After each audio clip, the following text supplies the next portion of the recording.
dear friend, let's discuss part 2 of chapter Light Reflection and Refraction, class 10, chapter 10। इससे पहले वाले part 1 में हमने लाइट और ग्लो ऑफ रिफ्लेक्शन को डिस्कस किया था, प्लेन मिरर के बारे में पढ़ा था। इस चैप्टर में मतलब इस टॉपिक में हम डिस्कस करेंगे स्फेरिकल मिरर और किस तरह से स्फेरिकल मिरर वेरियस इमेजेस बनाता है जब हम ऑब्जेक्ट को अलग अलग पोजीशन पर रखते हैं। तो आपने कुछ इस तरह की चीज़ें देखी होंगी, जैसे डिश और ये कॉन्वेक्स मिरर जो कि पीछे देखने के लिए यूज़ किया जाता है व्हीकल्स में। ये कॉन्वेक्स मिरर जो चीज़ों को बड़ा करके दिखाता है, सॉरी ये कॉनकेव मिरर है, और ये कॉन्वेक्स मिरर और ये छोटा दिखा रहा है तो ये क्या होगा, कॉन्वेक्स मिरर। ये चीज़ों को बड़ा करके दिखा रहा है तो ये कॉनकेव मिरर होगा। तो डिस्कस करते हैं कि किस तरह से हम पहचान सकते हैं कि कौन सा मिरर कॉनकेव होगा या कौन सा कॉन्वेक्स होगा। तो स्फेरिकल मिरर दो तरह के होते हैं, एक कॉन्वेक्स और एक कॉनकेव। दोनों को आप अपने घर में देख सकते हैं। जैसे अगर आपके घर में कोई बिल्कुल नई स्पून है और आप अपने आप को इसके इस वाले सरफेस की तरफ से देख रहे हैं, तो आपको ये जो सरफेस होगा, ये देखो अंदर की तरफ जा रहा है, तो ये सरफेस आपके लिए काम करेगा कॉनकेव मिरर की तरह। और जब आप इसमें खुद को देखोगे तो या तो आपकी इमेज बहुत बड़ी बनेगी और थोड़ी दूरी से देखोगे तो इन्वर्टेड बनेगी। और अगर आप जो निकली हुई साइड है इस तरह से, इस वाली साइड से देखोगे तो कॉन्वेक्स मिरर की तरह बिहेव करती है। तो ऐसे में जब आप खुद को देखोगे तो आपको अपना चेहरा छोटा दिखेगा और सीधा दिखेगा। तो आप ये ट्राई कर सकते हैं। बात आती है स्फेरिकल मिरर की। तो मैंने आपको बताया दो तरह के होंगे मिरर स्फेरिकल, एक तो कॉन्वेक्स मिरर और एक कॉनकेव मिरर। जो कॉन्वेक्स मिरर होता है उसमें जो पॉलिश की जाती है वो अंदर की तरफ की जा रही है और रिफ्लेक्टिंग सरफेस से बाहर की तरफ होगा। जबकि कॉनकेव में, ये देखो केव मतलब क्या होती है, गुफा, तो ये अंदर की तरफ होगी केव। यहाँ पर ये रिफ्लेक्टिंग सरफेस है और पॉलिश इसके जो आउटर सरफेस है बाहर की तरफ जो निकला हुआ है उस पर पॉलिश की गई है। जबकि यहाँ पर जो अंदर की तरफ घुसा हुआ है इस पर पॉलिश की गई है। तो पॉलिश कहाँ पर की जा रही है उसके हिसाब से जो मिरर होंगे वो अलग तरह का बिहेवियर करेंगे। देखो स्फेरिकल मिरर क्यों बोल रहे हैं इनको। मान लेते हैं हमारे पास कोई स्फेरिकल बॉल थी, मिरर ग्लास की बॉल। अगर मैं इसके इतने पोर्शन को कट आउट कर दूँ तो मुझे ये पोर्शन मिलेगा, और अगर मैं इसको यहाँ से कट आउट करूँ तो ये पोर्शन मिलेगा। अब अगर मैं इस पर पॉलिश करूँ इस तरफ तो ये कॉन्वेक्स सरफेस की तरह बिहेव करेगा, और अगर मैं पॉलिश करूँ इस तरफ तो ये कॉनकेव मिरर की तरह बिहेव करेगा। तो स्फेरिकल मिरर को काट करके ही रिफ्लेक्टिंग सरफेस, ये जो कॉन्वेक्स या कॉनकेव मिरर है वो बनाए जाते हैं, डिपेंडिंग की पॉलिश कहाँ की गई है। I hope it is clear now कि कॉन्वेक्स मिरर कौन सा होगा और कॉनकेव मिरर कौन सा होगा। जो कॉन्वेक्स मिरर होगा उसमें रिफ्लेक्टिंग सरफेस कर्व होगा बाहर की तरफ, और कॉन्वेक्स मिरर को हम डाइवर्जिंग मिरर भी कहते हैं। ये क्यों कहते हैं वो मैं आपको बताऊंगा आगे। जो कॉनकेव मिरर होते हैं उसमें रिफ्लेक्टिंग सरफेस इनवर्ड की तरफ मतलब अंदर की तरफ कर्व होगा, जैसे आप ये देख रहे होंगे यहाँ पे। और इनका दूसरा नाम है कन्वर्जिंग मिरर, क्योंकि इन्फिनिटी से जो लाइट रे आती है वो उसको कन्वर्ज कर देती है। ये मैं आपको समझाऊंगा आगे। अब कुछ बेसिक टर्म जान लेते हैं जो हम यूज करेंगे जब भी हम मिरर के बारे में डिस्कस करेंगे। जैसे हमारे पास मान लीजिए इस तरह का स्फेरिकल मिरर था। अब मैंने इतने पोर्शन को कट आउट करके ये निकाल लिया और एक पॉलिश मैंने कर दी यहाँ पर, ठीक है। अब क्या इन सब टर्म को समझ लेते हैं। मान लो कि एक ऐसी हम यहाँ पर ये रे बना रहे हैं या कह लीजिए लाइन डाल रहे हैं जिसने इस पूरे मिरर को दो अलग अलग पार्ट में या कह लीजिए हाफ हाफ डिवाइड कर दिया है। तो इस पर्टिकुलर लाइन को हम बोलते हैं principal axis. The line joining, इसको इस तरह से भी कह सकते हैं, the line joining the pole and the centre of curvature, उसको प्रिंसिपल एक्सिस कहा जाता है। अभी क्योंकि आपको पोल सेंटर ऑफ कर्वेचर नहीं पता तो आप इसको इस तरह से समझिए कि प्रिंसिपल एक्सिस वो लाइट वो रे होती है, रे नहीं कह सकते, लाइन कह सकते हैं।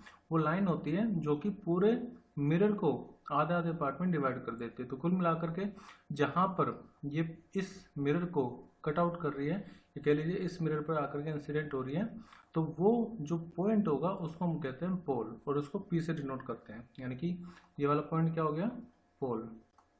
ध्यान रखना प्रिंसिपल एक्सिस क्या है, इस तरह की लाइन जो पूरे एपर्चर को, एपर्चर मतलब जो साइज ऑफ मिरर है उसको हाफ हाफ पार्ट में डिवाइड कर रही है, और जहां पर जिस पर्टिकुलर पॉइंट पर ये मिरर से टच हो रही है होगी, ये इमेजिनरी रे से या इमेजिनरी लाइन है, तो जिस पॉइंट पर ये टच हो रही होगी मिरर से, उस पर्टिकुलर पॉइंट को हम कहते हैं पोल। ठीक है, पोल को हम इस तरह से डिफाइन कर सकते हैं कि जो ये पूरा मिरर था, इसका जो मिड पॉइंट है उसको हम कह सकते हैं कि, या सेंटर कह सकते हैं इसको, वही पॉइंट पोल होगा। यानी कि the pole is the centre of spherical mirror. अब एपर्चर क्या होगा, तो पूरा जो साइज ऑफ मिरर है उसको हम एपर्चर बोलते हैं। सेंटर ऑफ कर्वेचर क्या होता है, देखो हमने इस पूरे स्फेयर में से इस मिरर को बनाया काट के, तो इस पूरे स्फेयर का जो सेंटर रहा होगा, ठीक है, वही इसका सेंटर ऑफ कर्वेचर कहलाएगा। और जैसे मान लो इस पूरे स्फेरिकल गिलास का जो रेडियस रहा होगा वही इसका रेडियस ऑफ कर्वेचर कहलाएगा आर। यानी कि the centre of curvature of hollow glass sphere of which the mirror was part, यानी कि जिस मिरर को काट के इससे बनाया गया है, तो जो इसका सेंटर ऑफ कर्वेचर है, मतलब इसका जो सेंटर रहा होगा वो इसका सेंटर ऑफ कर्वेचर की तरह बिहेव करेगा। और रेडियस ऑफ कर्वेचर क्या होगा, जो इसका रेडियस था, यानी कि जिस स्फेरिकल मिरर से इसको काट के बनाया गया है, स्फेरिकल ग्लास से इसको काट के बनाया, उसका जो रेडियस था वही इसका रेडियस ऑफ कर्वेचर कहलाएगा। अब फोकस क्या होता है, तो जो सेंटर ऑफ कर्वेचर है और पोल है, इन दोनों का जो मिड पॉइंट होगा, इस पर्टिकुलर पॉइंट को हम बोलते हैं फोकस पॉइंट। इसको अलग तरीके से भी एक्सप्लेन करेंगे अभी। The point on principal axis where all the parallel light ray actually meet or appear to meet after reflection. कहने का मतलब ये है कि मान लीजिए इस तरह से इन्फिनिटी से कुछ पैरेलल रेज आ रही है, तो ये प्रिंसिपल एक्सिस के जब भी पैरेलल आएंगे तो जिस पर्टिकुलर पॉइंट से आकर के इंसिडेंट होंगे यहाँ पर, इस पर्टिकुलर पॉइंट को हम बोलते हैं फोकस। अपेयर्स टू मीट का मतलब क्या है, एक्चुअली जब हम कॉन्वेक्स मिरर लेते हैं तो कॉन्वेक्स मिरर में जो लाइट रे आती हैं वो डाइवर्ज कर जाती हैं कुछ इस तरह से, तो इनको हम पीछे मिलाते हैं इस तरह से, तो जहाँ पर ये अपेयर्स टू मीट होती है उस पॉइंट को हम बोलते हैं फोकस। तो जो कॉनकेव, ये कॉनकेव मिरर है और ये कॉन्वेक्स मिरर है, तो कॉन्वेक्स मिरर के अंदर होता है फोकस पॉइंट और कॉनकेव मिरर के बाहर होता है फोकस पॉइंट। तो फोकस पॉइंट वो पॉइंट है जहाँ पर इन्फिनिटी से जो भी पैरेलल लाइट रे आ रही है वो जिस पर्टिकुलर पॉइंट पर आकर के मीट करती हैं या अपेयर्स टू मीट होती हैं आफ्टर रिफ्लेक्शन, उस पॉइंट को हम बोलते हैं फोकस पॉइंट। फोकल लेंथ क्या होता है, तो पोल से लेकर के फोकस पॉइंट तक की जो दूरी होती है उसको हम बोलते हैं फोकल लेंथ। कौन से टर्म हमने यहाँ पर पढ़े हैं, प्रिंसिपल एक्सिस, यानी कि वो एक्सिस जो कि पूरे मिरर को या पूरे अपर्चर को हाफ हाफ में डिवाइड कर देती है। अब जिस पर्टिकुलर पॉइंट पर यह मिरर से टच हो रही होगी उसको हम पोल बोलते हैं। अपर्चर मतलब साइज ऑफ मिरर को हम इस अपर्चर कह रहे हैं। Centre of curvature, centre of curvature वो पॉइंट होता है जिससे कि इस मिरर को बनाया गया उस स्फेरिकल ग्लास का जो सेंटर होगा उसी को हम सेंटर ऑफ कर्वेचर बोलते हैं। यहाँ पर रेडियस ऑफ कर्वेचर क्या होगी, तो सी से लेकर के पी तक की दूरी, यानी सेंटर ऑफ कर्वेचर से लेकर के पोल तक की जो डिस्टेंस होता है उसको रेडियस ऑफ कर्वेचर कहते हैं। फोकस क्या होता है, तो इन्फिनिटी से जो प्रिंसिपल एक्सिस के पैरेलल रेज आ रही हैं आफ्टर रिफ्लेक्शन, जहाँ पर ये मीट करेंगी या अपेयर्स टू मीट होगी, उस पर्टिकुलर पॉइंट को हम फोकस पॉइंट कहते हैं। दूसरे शब्दों में हम इसको ऐसे भी कह सकते हैं कि focus point is the mid point of the pole and centre. जैसे ये पोल है और ये सेंटर, तो इनको अगर कोई लाइन ज्वाइन कर रही है तो उसका जो मिड पॉइंट होगा वो फोकस पॉइंट होगा। फोकल लेंथ क्या होता है, so the distance between focus point and the pole is called focal length. अब देखो मैंने आपको बताया कि जो फोकस पॉइंट होता है वो मिड पॉइंट होता है पी और सी का। तो हम ये कह सकते हैं लेट सी और पी की दूरी है आर यानी रेडियस ऑफ कर्वेचर, एफ और पी की दूरी है फोकल लेंथ के इक्वल। तो हम ये कहेंगे जो फोकल लेंथ है वो किसके इक्वल होगी, आर बाय 2 के। ठीक है, आर ये वाला डिस्टेंस है और एफ और पी के बीच की दूरी है। और इसको ऐसे भी कह सकते हैं जो रेडियस ऑफ कर्वेचर होगा वो 2 टाइम्स होगा फोकल लेंथ के। तो ये एक इंपॉर्टेंट फॉर्मूला है, यूज होगा आगे। रेडियस ऑफ कर्वेचर 2 टाइम्स होता है फोकल लेंथ, यानी कि अगर किसी मिरर की फोकल लेंथ 10 है तो उसका जो रेडियस ऑफ कर्वेचर है वो जस्ट 20 हो जाएगा।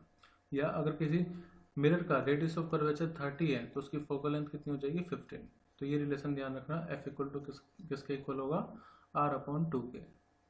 यहाँ से फिगर में देखने से भी आपको लग रहा है कि फोकस पॉइंट यानी कि एफ जो पॉइंट है वो सी और पी के जस्ट मिड पॉइंट पर होगा, इसीलिए एफ बराबर होता है आर अपॉन 2 के। अब बात कर लेते हैं कि बेसिकली कॉन्वेक्स और कॉनकेव मिरर में क्या फ़र्क होता है। डिजाइन की अगर मैं बात करूं, देखो this is the shape of convex mirror, यानी कि जैसे मैंने आपको शुरुआत में बताया था, जब अंदर से वाले सरफेस पर कोटिंग हो रही हो वो कॉन्वेक्स मिरर होगा। और जो कॉनकेव मिरर होगा, कॉनकेव मिरर मतलब कि इस तरह से निकला होगा और पॉलिश होगी बाहर की तरफ। ये और ये दोनों ही कॉनकेव मिरर को रिप्रेजेंट कर रहे हैं, तो ये हो गया concave mirror. Convex mirror is a spherical mirror whose reflecting surface is away from the center of the sphere of which the mirror part। यानी कि देखो ये इस तरह से किसी मिरर का पार्ट होगा, तो इस पर जो कोटिंग कर रहे हैं वो इस तरफ की जा रही है, अंदर की तरफ। फिर the focus lies behind the mirror, यानी कि जैसे मिरर है, कॉन्वेक्स मिरर है, तो इसका जो फोकस होगा वो अंदर की तरफ लाई करेगा, यानी कि मिरर के अंदर। तो ये भी कह सकते हैं कि जो कॉन्वेक्स मिरर होगा उसका फोकस वर्चुअल होगा, ठीक है, क्योंकि शीशे के अंदर है। फिर convex mirror is also known as diverging mirror. इसको डाइवर्जिंग मिरर इसलिए कहा जाता है, जैसे मान लो इन्फिनिटी से कोई लाइट रे आई तो ये डाइवर्ज कर देता है, इस तरह से फैला देगा उसको। ऐसे ही यहाँ पर आई तो ये डाइवर्ज कर देगा, इसलिए कॉन्वेक्स मिरर का दूसरा नाम क्या है, डाइवर्जिंग मिरर। फिर convex mirror always forms real inverted and diminished image. ये मैं आपको आगे सिखाऊंगा। जो कॉन्वेक्स मिरर होता है वो हमेशा छोटी, इन्वर्टेड और यहाँ रियल ना आकर के यहाँ आएगा वर्चुअल। तो जो कॉन्वेक्स मिरर होता है वो हमेशा वर्चुअल, इरेक्ट और डिमिनिश्ड यानी कि छोटी इमेज बनाएंगे, ठीक है। जबकि जो कॉनकेव मिरर होंगे वो डिपेंड करता है पोजीशन क्या, उस हिसाब से ये रियल इन्वर्टेड इमेज भी बना सकते हैं और वर्चुअल और इरेक्ट इमेज भी बना सकते हैं। लेकिन ध्यान रखना कॉन्वेक्स मिरर, आगे मैं बताऊंगा, कॉन्वेक्स मिरर वर्चुअल, इरेक्ट और डिमिनिश्ड इमेज बनाते हैं हमेशा। और कॉनकेव मिरर का दूसरा नाम क्या है, कन्वर्जिंग मिरर। कन्वर्ज मतलब होता है इकट्ठा करना। तो अगर मान लीजिए मैं यहाँ पर दिखा देता हूँ, अगर इन्फिनिटी से कोई रे आ रही है जो कि प्रिंसिपल एक्सिस के पैरेलल है, तो आफ्टर रिफ्लेक्शन ये जिस पॉइंट से जाते हैं उस पॉइंट को फोकस कहते हैं। तो आप ये देखो कि जितनी भी रे आ रही थी वो सारी की सारी एक पर्टिकुलर पॉइंट पर कन्वर्ज हो रही है, इसीलिए इसका दूसरा नाम क्या है, कन्वर्जिंग मिरर। और कन्वर्जिंग मिरर का जो फोकस है वो शीशे के जो भी मिरर है उसके बाहर लाई करता है। So in front of the mirror, the focus lies in front of the mirror. अब इसके बाद हम सीखेंगे कि कॉन्वेक्स और कॉनकेव मिरर किस किस तरह की इमेज बनाते हैं, लेकिन उसके लिए हमें कुछ रूल्स सीखने होंगे। तो rules for making ray diagram by concave mirror. तो पहले कॉनकेव मिरर की बात कर लेते हैं। कॉनकेव मिरर में पहला पॉइंट तो एक पॉइंट तो मैंने आपको बता ही दिया था कि अगर कोई भी लाइट रे प्रिंसिपल एक्सिस के पैरेलल आ रही है तो आफ्टर रिफ्लेक्शन वो कहाँ से जाएगी, फोकस पॉइंट से। इसके अलावा आपको एक ये पॉइंट पता होना चाहिए कि लो ऑफ रिफ्लेक्शन क्या होता है। जैसे अगर कोई लाइट रे आ रही है, इंसिडेंस एंगल बना रही है आई, तो उतना ही एंगल बना करके यानी कि रिफ्लेक्शन एंगल आई के बराबर होगा। तो ये रूल भी हमेशा फॉलो होगा, चाहे वो कॉनकेव मिरर हो या कन्वेक्स मिरर हो। अब बात कर लेते हैं सारे पॉइंट की। पहला पॉइंट है, a ray parallel to the principal axis will pass through the focus point. जैसे मैंने आपको यहाँ पर बताया, यहाँ से कोई लाइट रे आ रही है प्रिंसिपल एक्सिस के पैरेलल, तो आफ्टर रिफ्लेक्शन ये फोकस से जाएगी। अब इसको उल्टा कर दो, मान लो कोई लाइट रे फोकस से आ रही है यानी कि कुछ इस तरह से, तो आफ्टर रिफ्लेक्शन ये प्रिंसिपल एक्सिस के पैरेलल हो गए, यानी कि फर्स्ट पॉइंट को जस्ट इन्वर्स करना है आपको। फर्स्ट पॉइंट में लाइट रे प्रिंसिपल एक्सिस के पैरेलल आ रही थी, फोकस से गई, अब फोकस से आ रही है मतलब फोकस पॉइंट पर इस तरह से आ रही है तो ये पैरेलल हो जाएगी। Is that clear? दोनों ही एक दूसरे के इन्वर्टेड है। थर्ड पॉइंट की अगर हम बात करें तो मान लीजिए अगर कोई लाइट रे सेंटर ऑफ कर्वेचर से आ रही है, ये थोड़ा गलत बनाया हुआ है यहाँ पे, अगर कोई लाइट रे सेंटर ऑफ कर्वेचर, ये सी ये एफ ये पोल पॉइंट, अगर कोई लाइट रे सेंटर ऑफ कर्वेचर से इस तरह से आ रही है तो बिना बेंड हुए ये वापस उसी पाथ को रिट्रेस कर लेगी। So a ray of light passing through the centre of curvature of a concave mirror is reflected back along the same path as it is normally incident ray. ऐसा क्यों होता है? इसका रीजन ये है कि देखो, जैसे ये मिरर था यहाँ पर सेंटर, और जो रेडियस होता है, आप जब भी रेडियस को देखोगे तो वो सरफेस पर हमेशा 90 डिग्री का एंगल बनाता है। तो ऐसे ही यहाँ पर ये हुआ कि जब लाइट रे सेंटर ऑफ कर्वेचर से आई, सेंटर ऑफ कर्वेचर से आ रही है, तो जो मिरर है वो मिरर पर आकर के 90 डिग्री पर इंसिडेंट होगी। ऐसे में एंगल ऑफ इंसिडेंस 0 डिग्री का होगा, तो एंगल ऑफ रिफ्लेक्शन भी 0 डिग्री का होगा। ये 0 क्यों बोल रहा हूँ? क्योंकि नॉर्मल और इंसिडेंट रे के बीच में कोई भी एंगल नहीं बन रहा है, ये नॉर्मल आकर के इंसिडेंट हो रही है, तो वापस वो उसी पाथ को रिट्रेस कर लेगी। इसीलिए कोई भी लाइट रे जब सेंटर ऑफ कर्वेचर से पास हो रही होती है तो after reflection it will retrace its path. और फोर्थ पॉइंट यही है कि एंगल ऑफ इंसिडेंस हमेशा बराबर किसका होगा, एंगल ऑफ रिफ्लेक्शन की। तो हम डिस्कस कर लेते हैं कि ऑब्जेक्ट को कहाँ पर रखने पर उसकी इमेज कैसी बनेगी। जैसे पहले मैं आपको एक पॉइंट बता देता हूँ। देखिए, अगर हम ऑब्जेक्ट को, मैं इसको बना करके दिखाऊंगा पहले। अगर ऑब्जेक्ट को हम इन्फिनिटी पर रखेंगे, इन्फिनिटी का मतलब हो गया बहुत ज़्यादा दूरी पर, तो उसकी इमेज कैसी बनेगी पहले उसको देख लेते हैं यहाँ पर। तो फर्स्ट केस क्या है, when the object is at infinity, object infinity पर रखा हुआ है, तो मैं इसकी इमेज यहाँ पर बना देता हूँ अलग से। तो लेट ये हमने लिया कॉनकेव मिरर, अभी हम सब कुछ कॉनकेव मिरर के लिए कर रहे हैं। इन्फिनिटी पर ऑब्जेक्ट का रखने का मतलब ये है कि जो रेज आएंगी वो बहुत ज़्यादा दूरी से आएंगी। तो लेट ये प्रिंसिपल एक्सिस के पैरेलल रेज आ रही हैं। अब हमें पता है कि जब भी रेज पैरेलल आती है तो कहाँ पर जाती है, फोकस पर। तो जो इमेज बनेगी वो फोकस पर बनेगी और बहुत ज़्यादा डिमिनिश्ड बनेगी, मतलब बहुत ही ज़्यादा छोटी बनेगी। तो जब ऑब्जेक्ट इन्फिनिटी पर है तो इमेज कहाँ पर बनेगी, फोकस पॉइंट पर। नेचर कैसा होगा, क्योंकि रियल दुनिया में बन रही, शीशे के अंदर तो बन नहीं रही है, शीशे के अंदर बनती, मिरर के अंदर बनती तो वो वर्चुअल होती। सिंस ये रियल दुनिया में बन रही तो ये इमेज कैसी होगी, रियल और इन्वर्टेड। और साइज होगा इसका हाईली डिमिनिश्ड, मतलब कि बहुत पॉइंट साइज इमेज बनेगी, बहुत ही ज़्यादा छोटी बनेगी। तो अगर आपके पास भी कोई कॉनकेव मिरर है और आप बहुत दूर का कोई भी ऑब्जेक्ट देखोगे तो वो बहुत ही ज़्यादा छोटा उसमें दिखेगा, तो it will be highly diminished, हम कह सकते हैं इसको। अब सेकंड केस है when the object is beyond C, यानी कि देखो अभी इन्फिनिटी पर था, अब इन्फिनिटी से वो सी के आसपास आ गया, मतलब सी के बियॉन्ड है। तो ये फोकस पॉइंट है, मैं इधर दिखा देता हूँ।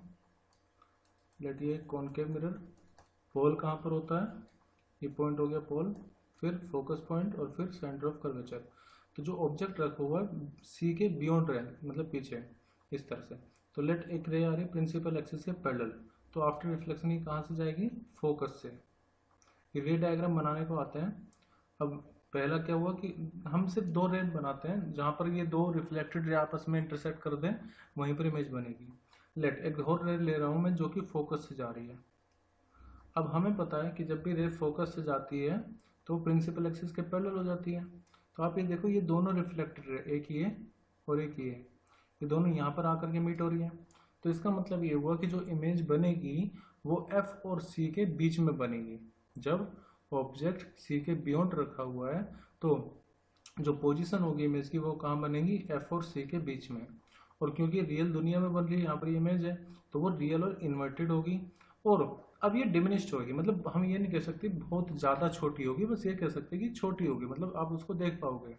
सो डिमिनिश्ड होगी, रियल इन्वर्टेड बनेगी और एफ और सी के बीच में बनेगी। तो ये हो गया सेकंड केस। अब देखो, हमने आप बियॉन्ड सी मतलब आप यहाँ पर रखो या यहाँ पर रखो, कहीं पर भी रख लो, जो इमेज बनेगी वो एफ और सी के बीच में ही बनेगी। अब जो थर्ड केस आता है उसमें हम ऑब्जेक्ट को सेंटर ऑफ कर्वेचर पर ही रख देते हैं। तो जब ऑब्जेक्ट को सेंटर ऑफ कर्वेचर पर रखेंगे तो उसकी इमेज कैसी बनेगी, उसके लिए मैं रे डायग्राम बना देता हूँ। तो देखो, एक कॉनकेव मिरर, पोल, फोकस पॉइंट और सेंटर ऑफ कर्वेचर। जब भी आप ये एग्जाम में बनाओगे तो सब चीज़ें आपको इंडिकेट करनी होगी। अब हम ऑब्जेक्ट को कहाँ रख रहे हैं, एग्जैक्टली सी पर। तो सी पर हमने ऑब्जेक्ट रख दिया। अब एक रे जाएगी जो कि प्रिंसिपल एक्सिस के पैरेलल होगी, कहाँ से पास होगी, रिफ्लेक्शन के बाद फोकस से। इसमें जब भी आप बना रहे हो ना, एरो बना दो कि लाइट रे यहाँ से आई और यहाँ की तरफ जा रही है, ऐसे मतलब एरो बताना जरूरी है। अब एक सेकंड केस ले लेते हैं, मतलब सेकंड रे ले लेते हैं, क्योंकि हमें दो रे चाहिए होती है। लेट ये फोकस से आ रही है। अब हमें पता है कि जब भी कोई लाइट रे फोकस से आती है तो कहाँ जाती है, प्रिंसिपल एक्सिस के पैरेलल। तो जब ये प्रिंसिपल एक्सिस के पैरेलल जाएगी, तो प्रिंसिपल एक्सिस के पैरेलल जा रही है तो ये इस पॉइंट पर आकर के मीट कर रही है। यानी कि जो इमेज है, जब ऑब्जेक्ट को आपने सेंटर ऑफ कर्वेचर पर रखा है तो इमेज भी सेंटर ऑफ कर्वेचर पर ही बनेगी। तो पोजीशन क्या हो जाएगी इमेज की, एट सी। दूसरा नेचर क्या होगा, क्योंकि रियल दुनिया में बन रही है तो रियल और इन्वर्टेड। और ये पर्टिकुलर ऐसा कैसे, जब जो साइज होगा वो सेम होगा और जो दूरी होगी वो भी इक्वल होगी, मतलब ऑब्जेक्ट जितनी दूरी पर है मिरर से उतनी ही दूरी पर इमेज भी बनेगी। तो यहाँ पर यू और वी बराबर होते हैं। दूसरा, हाइट ऑफ इमेज इक्वल होगी यहाँ पर हाइट ऑफ ऑब्जेक्ट की। तो ये केस स्पेशल है, बहुत इजी केस है। जब भी ऑब्जेक्ट को आप सेंटर ऑफ कर्वेचर पे रखोगे तो उसकी इमेज भी सेंटर ऑफ कर्वेचर पर ही बनेगी, और जो हाइट होगी बराबर होगी, डिस्टेंस जो ऑब्जेक्ट और इमेज का होगा फ्रॉम द मिरर वो भी इक्वल होगा। अब फोर्थ पॉइंट देखो, अभी तक हमने क्या रखा, सबसे पहले हमने इन्फिनिटी लिया, इन्फिनिटी के बाद हमने लिया था बियॉन्ड सी, फिर हमने लिया सी। अब थोड़ा और आगे कर देते हैं, तो अब और आगे करेंगे तो वो एफ और सी के बीच में रखनी पड़ेगी। सो फोर्थ केस है when the object is placed between F और सी, तो एफ और सी के बीच में ऑब्जेक्ट रख देते हैं। तो मान लेते हैं कि फिर से एक प्रिंसिपल एक्सिस के पैरेलल रेज गई, कहाँ से जाएगी ये, फोकस से।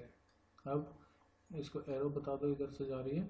अब एक रे ले जाओ जो कि फोकस से जा रही हो, तो आफ्टर रिफ्लेक्शन वो कहाँ जाएगी, प्रिंसिपल एक्सिस के पैरेलल। तो ऐसे में जो इमेज बनेगी वो सी के बियॉन्ड बन रही है, तो पोजीशन क्या होगी, बियॉन्ड सी। नेचर क्योंकि रियल दुनिया में बना है तो रियल इन्वर्टेड, और साइज अब देखो अब तक बराबर था, लेकिन जैसे बियॉन्ड आप ऑब्जेक्ट को एफ और सी के बीच में रख रहे हो तो इमेज का जो साइज होगा वो बड़ा हो जाएगा, तो इमेज बनेगी इनलार्ज्ड। एक चीज़ आप ध्यान रखना, जब हमने ऑब्जेक्ट को बियॉन्ड सी रखा था, मतलब सी के पीछे रखा था, तो इमेज बनी थी एफ और सी के बीच में। अब जब हमने ऑब्जेक्ट को एफ और सी के बीच में रखा है तो इमेज बनी बियॉन्ड, यानी कि एक दूसरे से हम कह सकते हैं दोनों एक दूसरे का रेसिप्रोकल है। जब ऑब्जेक्ट को आप सी के पीछे रखोगे तो इमेज बनेगी एफ और सी के बीच में, जब ऑब्जेक्ट को आप एफ और सी के बीच में रखोगे तो इमेज बनेगी बियॉन्ड सी। अब नेक्स्ट केस करते हैं, जब ऑब्जेक्ट फोकस पर हो। वो आप एक चीज याद करो कि जब ऑब्जेक्ट इन्फिनिटी पर था तो इमेज कहाँ बनी थी, फोकस पर। अब इसका रिवर्स कर देते हैं, तो लेट ये मिरर यहाँ पर फोकस पॉइंट, तो फोकस पॉइंट पर हम ऑब्जेक्ट को रखेंगे, ये पोल और ये सी।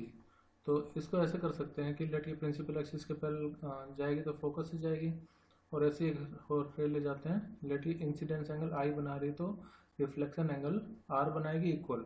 तो ये दोनों जो रे हैं ये इन्फिनिटी पर जाकर के मीट होगी, तो जो पोजीशन होगी इमेज की वो क्या होगी, इन्फिनिटी। और क्योंकि रियल दुनिया में बन रही है तो रियल और इन्वर्टेड, और ऐसे में हाईली इनलार्ज इमेज बनती है। तो जब ऑब्जेक्ट फोकस पर है तो इमेज बनेगी इन्फिनिटी पर और हाईली इनलार्ज बनेगी। और फर्स्ट केस में हमने देखा था कि जब ऑब्जेक्ट इन्फिनिटी पर था तो उसकी इमेज फोकस पर बन रही थी, ये भी एक दूसरे के रेसिप्रोकल हो गए।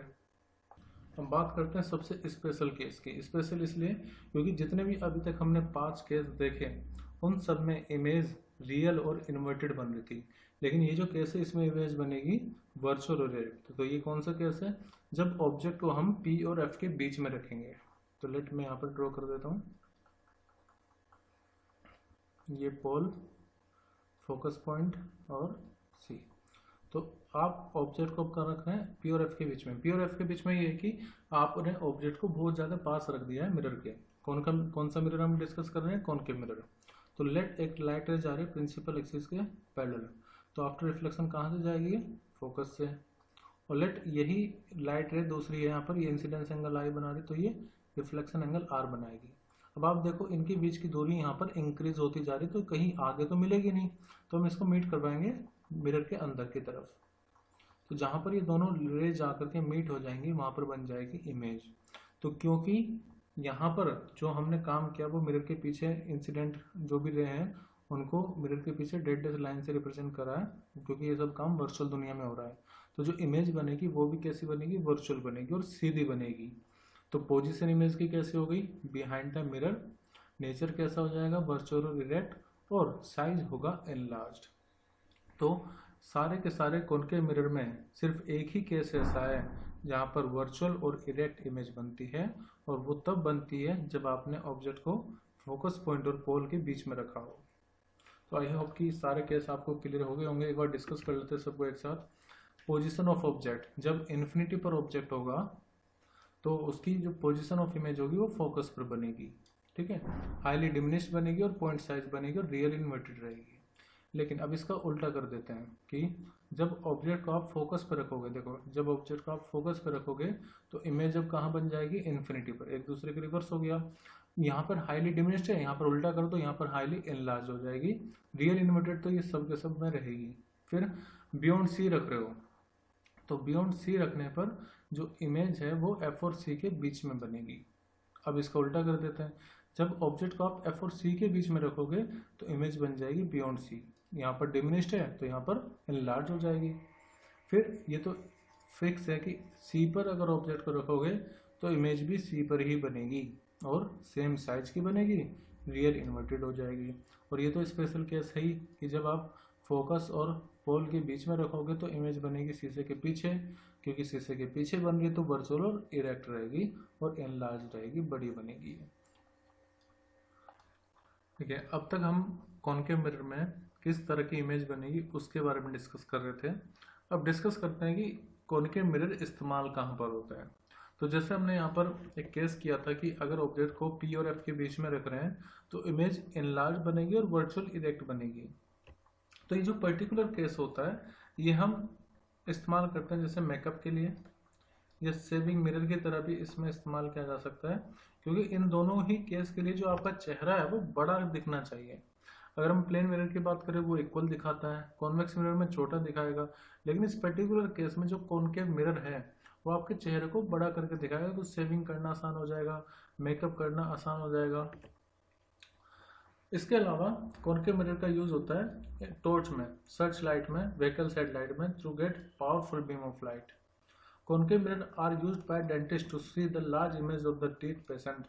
जैसे अगर आप किसी डेंटिस्ट के पास जाओ तो दांते जब वो देखते हैं तो उनके हाथ में एक डिवाइस होती है, डिवाइस नहीं कह सकता, मतलब एक टूल्स होता है जिसमें कॉनकेव मिरर लगा होता है, जिसकी वजह से जो भी आपके दांत हैं या जो भी उसमें चीज़ें हैं वो बड़ी दिखती है। कॉनकेव मिरर मैंने आपको बताया सेविंग मिरर की तरह इस्तेमाल किया जाता है बड़ी इमेज देखने के लिए। Large concave mirror are use to concentrate sunlight to produce heat in solar furnaces. मतलब जो सोलर फर्नेसेस होते हैं या जो सोलर कुकर होते हैं उसमें भी हम इनका कॉनकेव मिरर का यूज कर सकते हैं, क्योंकि ये सारी की सारी जो भी, अब सूरज तो बहुत ज़्यादा दूर है तो इन्फिनिटी हो गया वो सूरज उसके लिए, मिरर के लिए, जो इन्फिनिटी से रेज आएंगी वो एक पॉइंट पर कंसंट्रेट हो जाएंगी अगर हम कॉनकेव मिरर का इस्तेमाल कर रहे हैं तो large concave mirror are used to concentrate sunlight to produce heat in solar furnaces. तो हमने कॉनकेव मिरर डिस्कस कर लिया है। अब बात कर रहे हैं कॉन्वेक्स मिरर की। तो जैसे रूल्स हमने कॉनकेव मिरर में पढ़े थे, ऐसे ही यहाँ पर भी कॉन्वेक्स मिरर में कुछ रूल होते हैं। जैसे कि अगर कोई लाइट रे फोकस पर आती हुई दिख रही हो, जैसे मान लीजिए ये हमारा हो गया कॉन्वेक्स मिरर, कॉन्वेक्स मिरर में पॉलिश अंदर की तरफ होगी। अब मान लेते हैं कि कोई लाइट रे इस तरह से आ रही कि वो अगर पार हो जाए तो फोकस पर आकर के इंसिडेंट होती है, लेकिन ये क्या करता है, डाइवर्ज करता है। तो ये जो लाइट रे होगी हमें ऐसा लगेगा कि प्रिंसिपल एक्सिस के पैरेलल जा रही है। तो हमारा पॉइंट क्या हो गया, ray which is directed toward the focus of a convex mirror will emerge parallel to the principal axis after the reflection. और ये जो केस है ये इसका उल्टा हो जाएगा कि अगर मान लीजिए कोई लाइट रे प्रिंसिपल एक्सिस के पैरेलल आ रही है तो वो इस तरह से डाइवर्ज होगी कि वो आपको लगेगी फोकस से जा रही है। तो दोनों ही एक दूसरे के रेसिप्रोकल केस है। Ray of light parallel to the principal axis of convex mirror appears to diverge from the principal focus. Third point है कि अगर कोई लाइट रे, जैसे वहां पर था ना कॉनकेव मिरर में, सेंटर ऑफ कर्वेचर से आ रही थी, सेंटर ऑफ कर्वेचर पर रिट्रेस हो जाती थी, उसी पाथ को रिट्रेस कर लेती थी। ऐसे ही यहाँ पर भी है कि अगर कोई लाइट रे अपीयर्स हो रही कि वो सेंटर ऑफ कर्वेचर पे जाएगी तो वो वापस उसी पाथ को रिट्रेस कर लेंगे। अ रे directed toward the centre of curvature of a convex mirror is reflected back along the same path. Fourth point है वही जो लॉ ऑफ रिफ्लेक्शन होता है कि अगर कोई लाइट रे इंसिडेंस एंगल आई बना रही है तो रिफ्लेक्ट इस तरह से होगा कि इंसिडेंस एंगल और रिफ्लेक्शन एंगल दोनों इक्वल हो जाए। तो अब इन सब रूल का इस्तेमाल करके हम कॉन्वेक्स मिरर के केसेस पढ़ेंगे, और इसमें दो ही केस है। देखो कॉनकेव मिरर में 6 केस थे, यहाँ पर सिर्फ 2 ही हैं, दोनों आसान होंगे। कॉन्वेक्स मिरर जब भी आप सोचो तो आप ये सोच लिया करो, जो भी मोटरसाइकिल या कोई भी व्हीकल्स होता है उसके साइड में बाहर की तरफ जो इमेज, जो मिरर लगे रहते हैं जो कि हमेशा पीछे देखने के लिए काम होते हैं, वो कॉन्वेक्स मिरर है। तो उसमें जब भी आप देखोगे, चाहे आप कितना भी पास हो कितना भी दूर हो, उसमें चीजें हमेशा छोटी दिखेगी और शीशे के अंदर दिखेगी और सीधी दिखेगी। तो जितने भी कॉन्वेक्स मिरर होंगे हर केस में वो वर्चुअल और इरेक्ट इमेज बनाएगी, और ये वर्चुअल इरेक्ट होंगे और शीशे के अंदर बनेगी, इसलिए वर्चुअल भी है, और हमेशा छोटी बनेगी। तो 2 ही केसेस में बात कर लेते हैं कि अगर कोई लाइट रे इन्फिनिटी से आ रही है। अच्छा, दो ही केस इसलिए भी है क्योंकि इसका पोल, इसका फोकस, सेंटर ऑफ कर्वेचर सब मिरर के अंदर की तरफ लाई करता है, तो वहां पर तो हम ऑब्जेक्ट को नहीं रख सकते ना, तो हम ऑब्जेक्ट को मिरर के बाहर ही रखेंगे। तो इसलिए सिर्फ दो ही केस पॉसिबल है कि एक तो इन्फिनिटी से कोई लाइट रे आ रही है तो फोकस पर आती हुई दिखेगी, और जब फोकस पर आएगी तो पॉइंट साइज इमेज बनेगी, वर्चुअल बनेगी और फोकस पर बनेगी। कब? जब ऑब्जेक्ट इन्फिनिटी पर है। सेकेंड केस है कि इन्फिनिटी और जो पोल है उसके बीच में कहीं पर भी हो, तो ऐसे में जो पोजीशन होगी वो बिटवीन पोल और फोकस पर होगी, और वर्चुअल इरेक्ट तो मैंने आपको बताया डिमिनिश्ड बनेगी। यहाँ पर हाईली डिमिनिश्ड, यहाँ पर डिमिनिश्ड। तो ये दो केस हैं, दोनों ही केस में छोटी बनी है, वर्चुअल इरेक्ट बनी है। ठीक है। A full length image of a tall building tree can be seen in A small convex mirror. इसीलिए कॉन्वेक्स मिरर को हम इस्तेमाल करते हैं मॉल्स में या रेलवे स्टेशन पे। मॉल्स में इस्तेमाल करते हैं, पूरा व्यू आ जाता है। ऐसे रेलवे स्टेशन, मेट्रो में अगर आपने देखा हो, दिल्ली मेट्रो में, तो जहाँ पर स्टेशन की शुरुआत होती है प्लेटफॉर्म की, वहाँ पर एक बड़ा सा कॉन्वेक्स मिरर लगाया होता है ताकि पूरा प्लेटफॉर्म पर दिख सके। तो कॉन्वेक्स मिरर के काफ़ी सारे इस्तेमाल हैं। व्हीकल्स में मैंने आपको बताया, व्हीकल्स में इस्तेमाल होता है, स्टेशन पे इस्तेमाल होता है, बहुत तरफ। जैसे कोई रोड है जिस पे चौराहा हो, चौराहा मतलब जिसमें इस तरह की रोड जा रही है, तो यहाँ पर कॉर्नर पर कॉन्वेक्स मिरर लगा देंगे, यहाँ पर कॉन्वेक्स मिरर लगा देंगे ताकि अगर कोई यहाँ से आ रहा तो इधर आने वाले पर्सन को पता लग जाए कि कोई यहाँ पर आ रहा है। तो उसमें भी इस्तेमाल किया जाता है स्ट्रीट मिरर में। दो केस कौन कौन से थे? पहला, जब ऑब्जेक्ट इन्फिनिटी पर हो तो इमेज कहाँ पर बन रही थी? At the focus point behind the mirror, और हाईली डिमिनिश्ड बन रही थी वर्चुअल इरेक्ट। देखो दोनों ही केस में वर्चुअल इरेक्ट बनेगी। फिर बिटवीन इन्फिनिटी और पोल अगर है तो ऑब्जेक्ट की जो इमेज है वो पी और एफ के बीच में बनेगी और डिमिनिश्ड बनेगी, वर्चुअल इरेक्ट रहेगी। तो कुल मिलाकर के हमने दो तरह के कॉन्वेक्स मिरर पढ़े हैं, दोनों ही दो तरह के स्फेरिकल मिरर पढ़े हैं, एक कॉन्वेक्स मिरर और एक कॉनकेव मिरर। इन सब को अगर मिलाया जाए तो सिर्फ एक ही केस ऐसा है, वो था कॉनकेव मिरर में, जहाँ पर इमेज जो है ऑब्जेक्ट की वो एनलार्ज बन रही है और अंदर बन रही है वर्चुअल इरेक्ट। ठीक है। बाकी सब यहाँ पर देखो रियल इन्वर्टेड है, और कॉन्वेक्स मिरर में वर्चुअल इरेक्ट रहेंगी सारी। अब कॉन्वेक्स मिरर के इस्तेमाल मैंने आपको बता दिए, जैसे रियर व्यू मिरर में इस्तेमाल होती है। They always gives an erect image, हमेशा सीधी इमेज देगी भले ही वो छोटी हो। They have a wider field of view as they are curve outward, मतलब बाहर की तरफ ही मुड़े हुए हैं ना, तो बहुत चौड़ा, बहुत लंबा दूरी तक का आप इसमें देख सकते हो, लार्ज स्पेस दिखता है। Convex mirror are used at blind turn, जैसे मैंने आपको बताया ना, चौराहे पर जहाँ पर दिखता ना, मतलब यहाँ से आप जा रहे हो, आपको नहीं पता कि यहाँ से इस रोड से कोई आ रहा है, तो ब्लाइंड स्पॉट जो होते हैं वहाँ पर इसका इस्तेमाल किया जाता है। शॉप्स में इस्तेमाल करते हैं, मॉल्स वगैरह में आप इनको देख सकते हैं, सिक्योरिटी मिरर की तरह इस्तेमाल किया जाता है इनको। इसके अलावा मैंने आपको कॉनकेव मिरर के इस्तेमाल बता देते हैं। टॉर्च में इस्तेमाल होता है, लाइट में इस्तेमाल होता है, हेडलाइट में, डेंटिस्ट यूज करते हैं, सेविंग मिरर की तरह इस्तेमाल होता है। कॉन्वेक्स मिरर ये इस तरह से देखो, पहले जो मिरर आते थे ना, कॉन्वेक्स मिरर जो व्हीकल में लगे रहते थे, उसमें लिखा रहता था object in the mirror are closer than they appear, मतलब कि जो आप इमेज देख रहे हो सकता है वो आपके पास में हो, क्योंकि उसमें आप ये डिसाइड नहीं कर पाते सही से कि पीछे जो गार्ड आ रही है, जो भी ऑब्जेक्ट है वो कितनी दूरी पर है, इसलिए पहले वार्निंग लिखी जाती थी, अब नहीं आती है। तो कॉन्वेक्स मिरर का इस्तेमाल कहाँ कहाँ हो रहा है? रियर व्यू इमेज मिरर में इस्तेमाल होता है। Convex mirror give erect diminished image of the object. They have also wider field of view than a plane mirror.